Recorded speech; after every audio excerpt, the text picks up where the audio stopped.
Morning बच्चों। आज आपके सामने हम फिर से दूसरा भाग पढ़ाने जा रहे हैं, जैसे कि मानव अधिकार, बाल अधिकार का संरक्षण। इसमें जो है बच्चों को पूरे तौर से आजादी दे दी गई थी, जैसे कि बाल अधिकार के घोषणा पत्र को संयुक्त राष्ट्र महासभा के सार्वभौमिक घोषणा पत्र में 20 नवंबर 1959 को शामिल कर दिया गया था। ये जो आपका डेट दिया गया है, इसमें जो है इसको शामिल कर दिया गया था। और उसके बाद संयुक्त राष्ट्र महासभा द्वारा एक विशेष बैठक है 8 अक्टूबर 1902 बच्चों के कल्याण, विकास तथा सुरक्षा के लिए एक विशेष रणनीति बनाई, जिसके द्वारा बाल अधिकार को संरक्षण देने अधिकार 54 अधिकारों में प्रकट किया गया।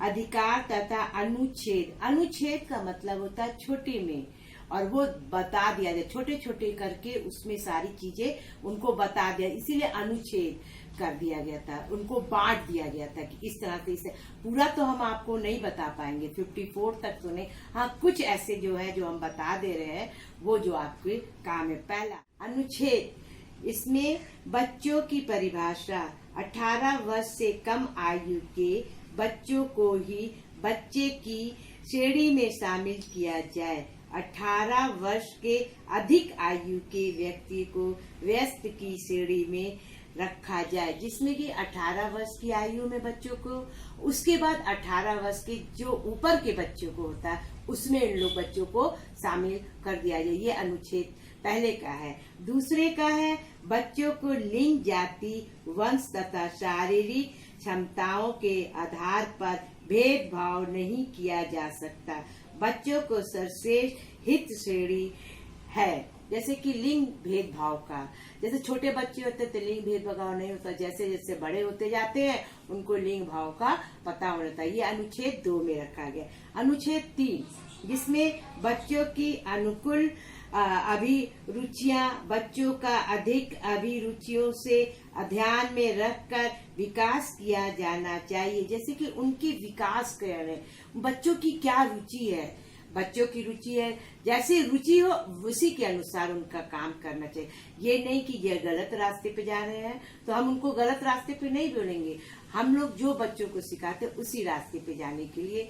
अनुच्छेद 3 के बारे में। अनुच्छेद 4 है जो बच्चों के अपने माता पिता का मार्गदर्शन प्राप्त करेंगे तथा बच्चों की क्षमताओं के अनुसार ही उनका विकास एवं कार्य दिया जाए।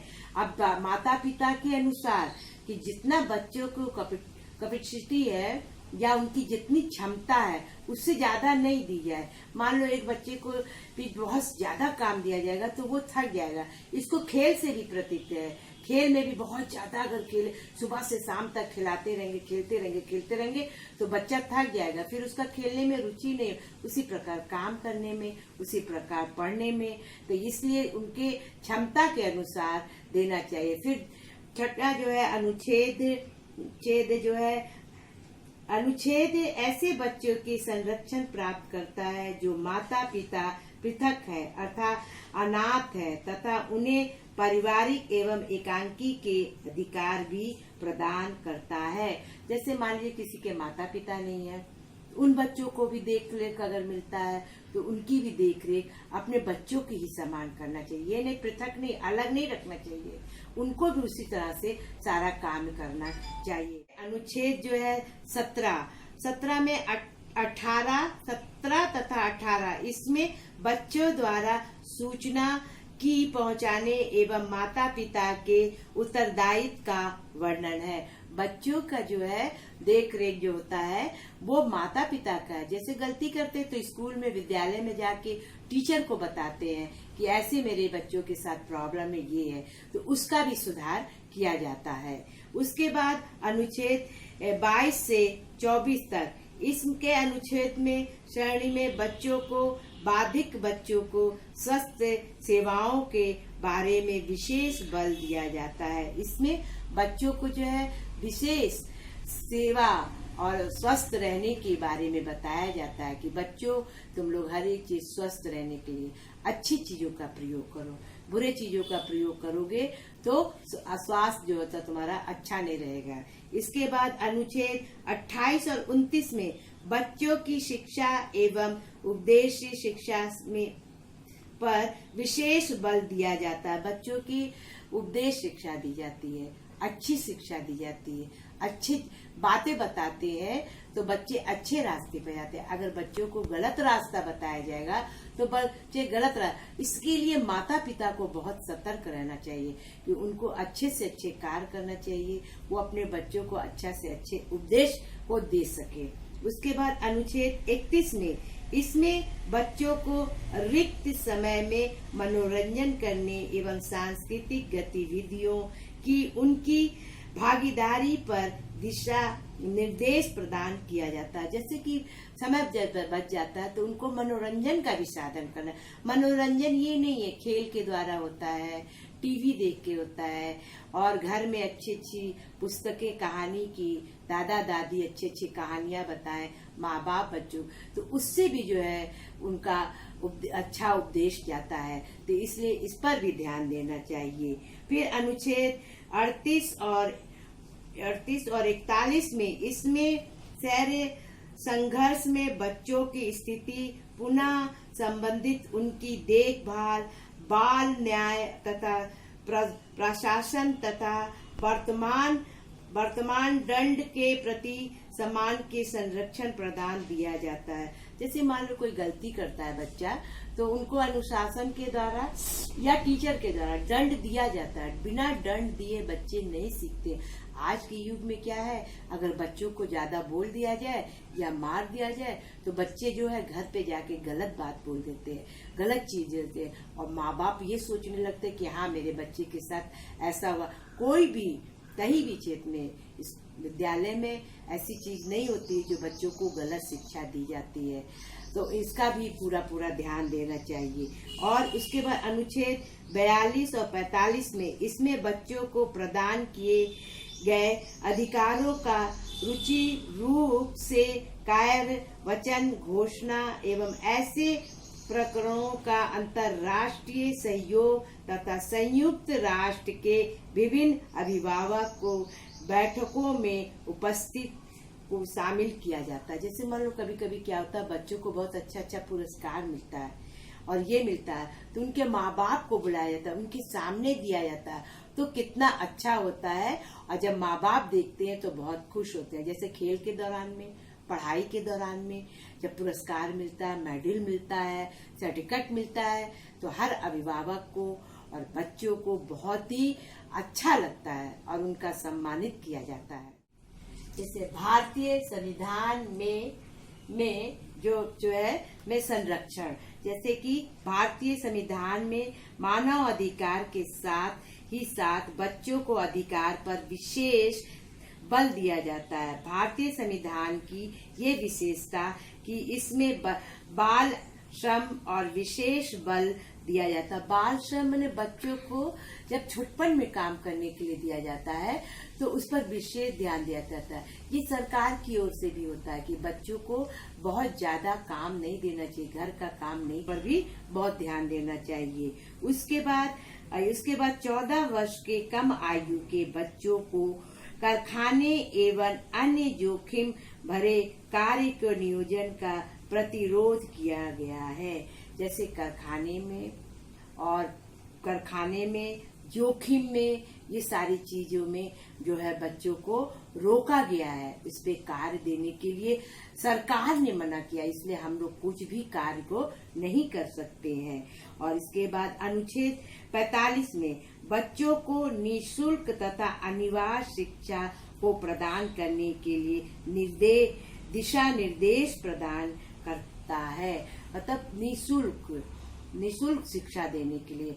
आजकल जैसे सरकार ने क्या किया, निशुल्क शिक्षा दे रही है, लोअर से लेके 8 तक क्लास निशुल्क है, उनकी सारी सुविधाएं दी है, कोई भी परेशानी बच्चों को ना हो, इसलिए बच्चों को जो है पढ़ा रहा सरकार, और उनको जो है किसी गलत कार्य में नहीं लगाना चाहिए।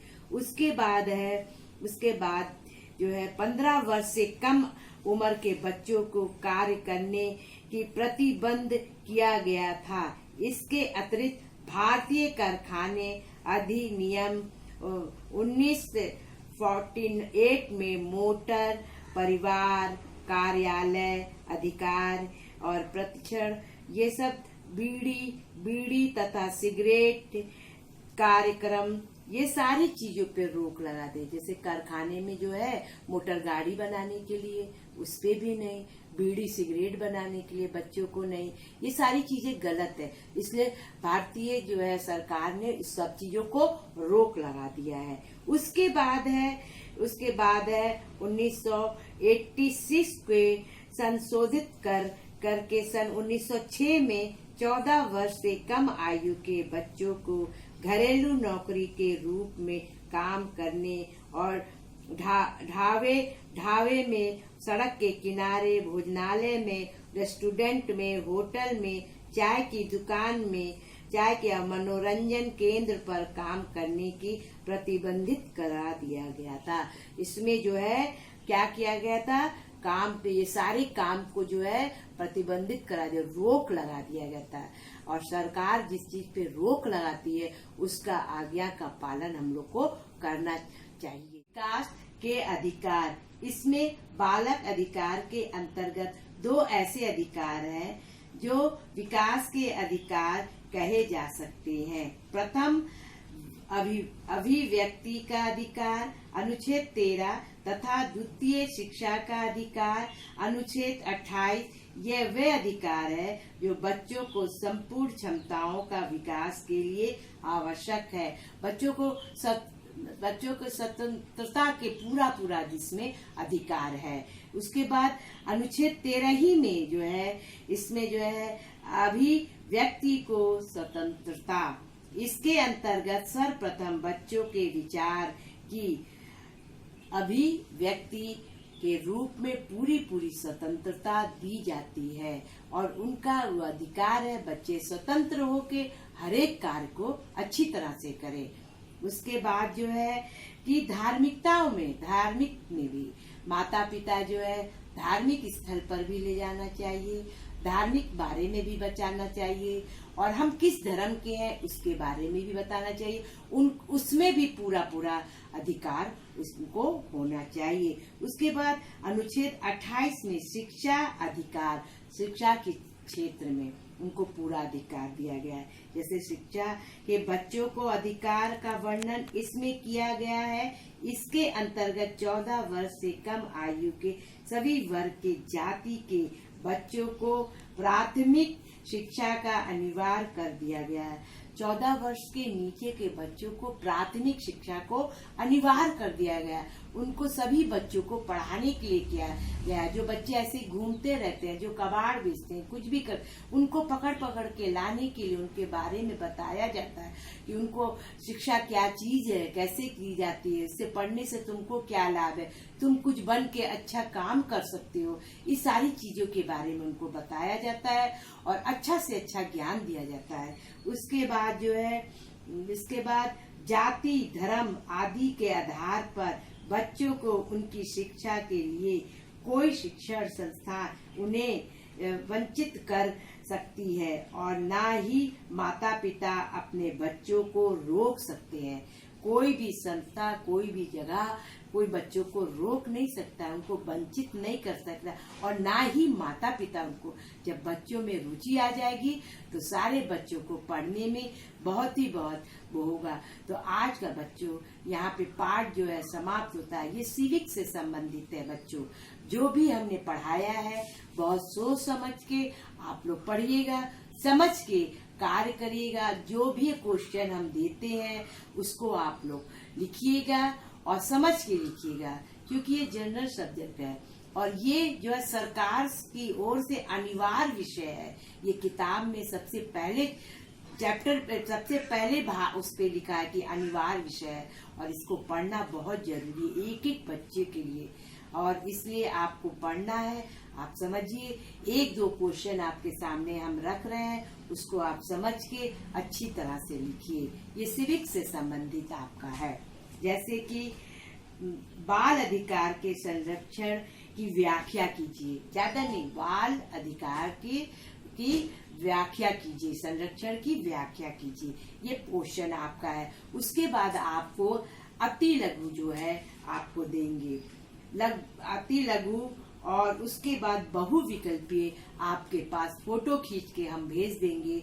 आप उसको अपनी कॉपी में जरूर लिखिएगा और याद करिएगा। जब पेपर बनता है तो एक दो क्वेश्चन उसमें से, आप लोग के पास किताब नहीं होगा इसलिए कह रहे हैं, और जो भी कमी बेसी होगा आप हमसे पूछ सकते हैं आने के बाद स्कूल में। और आप अपने घर पे पढ़िए और अच्छे से मन लगा के पढ़िए और समय को बर्बाद मत करिए। इसी पाठ को आज हम यहाँ पे समाप्त करते हैं। आप सभी को धन्यवाद, नमस्ते।